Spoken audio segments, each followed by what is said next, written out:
Hello guys, তোমরা সবাই কেমন আছো? নিশ্চয়ই খুব ভালো আছো আর আমিও খুব ভালো আছি। তো তোমরা কি বুঝতে পারছো আজকের ব্লগটা কি? তোমাদেরকে বলেই দিই, আজকের ব্লগটা হচ্ছে বার্থডে। তো কার বার্থডে চলো পরে দেখাচ্ছি তোমাদেরকে। আর যেহেতু সন্ধ্যা থেকে প্রচুরই বৃষ্টি হচ্ছিল, তো সেই কারণে ব্লগটা আগে থাকতে শুরু করতে পারিনি, তো এখান থেকেই শুরু করলাম। তো দেখো, যদি ক্যামেরা অন করে এইভাবে যায় তাহলে তো সবাই কেমনভাবে তাকিয়েই থাকবে, মানে সবাই আমাকে দেখার থেকে ক্যামেরার দিকে তাকিয়ে আছে।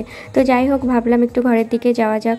তো এরা তো আমাকে কিছুতেই ঘরের দিকে যেতে দেবে না, ডেকেই যাচ্ছে কি বলবে জানি না। এই দুজন তো বসে বসে যে কী করছে, একটা ভাইয়ের বউ আর একটা বোন। ভাইয়ের বউর কথা তো আর কিছু বলারই নেই। তো এখানে দেখো, এই যে আমাদের ক্যামেরা ভাইও বসে আছে, আমার ভাই বসে আছে, আমার বর তো হা করে কী গল্প করছে না দেখছে আর জানি না। আর এরা কি বলছে কিছুই আমার মাথায় ঢুকছে না। তো ভাবলাম সবার সাথে দেখা করে নিই। তো দেখা করতে যাওয়ার আগে দেখছি আমি তো একটা পুরো মনে হচ্ছে ফুল বাগানে চলে এসেছি। আর ফুল বাগানে কত ফুল, মানে কাকে ছেড়ে কাকে দেখবো। গান হচ্ছে আর সবাই তো এত নাচছে, মানে আমি এদেরকে ছেড়ে আর ভেতরে যেতে পারছি না। তো এখানে যেহেতু সব ছোট ছোট বেবি, মানে মনে হচ্ছে একটা ফুল বাগান, আর ফুল বাগানে সব ছোট ছোট ফুল। তো সবাই তো কোলে আসতে চাইছে, সবাইকে একটু একটু করে কোলে নিলাম, কী আর করবো বলো। তো ভেতরে এখনও পর্যন্ত যেতে পারিনি। তো একজন বলছে এটা কি তোর বেবি নাকি? আমি বললাম হ্যাঁ হ্যাঁ, এটা আমারই বেবি।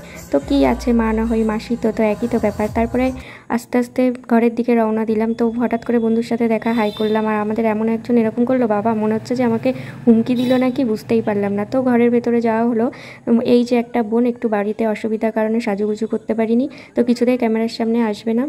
আর সবার রিয়াকশানটা দেখো, ও তো কিছুতেই মুখ দেখাবে না ও সাজুগুজু করতে পারিনি বলে। তো যাই হোক, সবার সাথে তো আর আলাপ করাতে পারলাম না।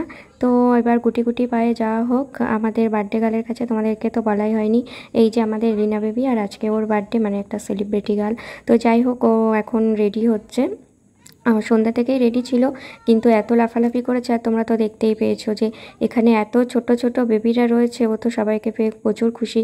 তো যাই হোক, ওকে আবার ড্রেস চেঞ্জ করিয়ে ওর মা এখন সাজুগুজু করিয়ে দিচ্ছে। তো ওর মা পারলো না, আমি একটু যাই হোক করে টোরে দিয়েছিলাম। তো দেওয়ার পরে চলো, ওর এখন কেক রেডি। তো ও এখন যাচ্ছে সেলিব্রিটি গার্ল। তো দেখো ও ঠিক কী করে। যেহেতু আমাদের পেয়েছি এমনি ঠিক আছে, একটু মাঝে মাঝে হাদু হয়ে যায়, একটু লোকজন দেখলে, ক্যামেরা দেখলে, আবার কান্নাও করে ফেলতে পারে। তো ওর বার্থডে কেকটা কেমন হয়েছে তোমরা অবশ্যই জানিও।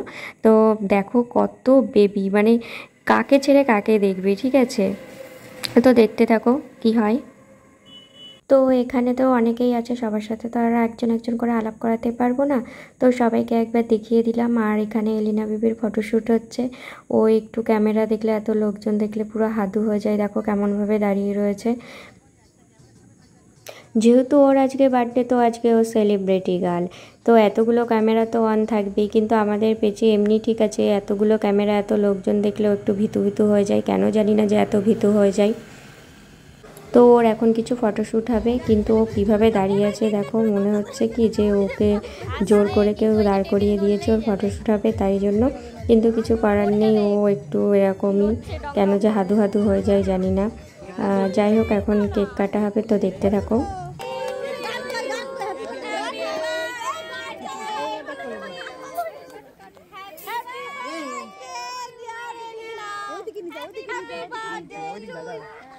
কি বলি বলতো আমরা এই আছে এ তাহলে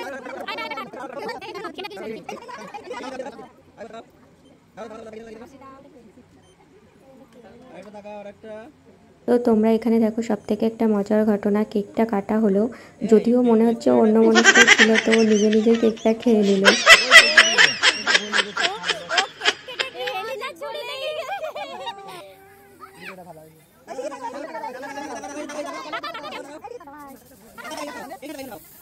তো কেক কাটার পর্ব শেষ হয়ে গেল, তারপরে আমরা একটু পোজপাস দিয়ে ছবি তুলে নিলাম। আর যেহেতু আজকে এলিনার বার্থডে, তো ওর সাথে ছবি তুলবো না এটা তো হতেই পারে না, যেখানে যাই সেখানেই ছবি তুলি, আর বার্থডে গার্লের সাথে ছবি তুলবো না এটা তো হতেই পারে না। তারপর দেখো আমাদের গোলু ভাই রাগ করে চলে যাচ্ছে, কেন রাগ করেছে সেটা তোমাদেরকে আর বলতে পারলাম না। যাই হোক, তো বলো আজকের ব্লগটা তোমাদের কেমন লাগলো।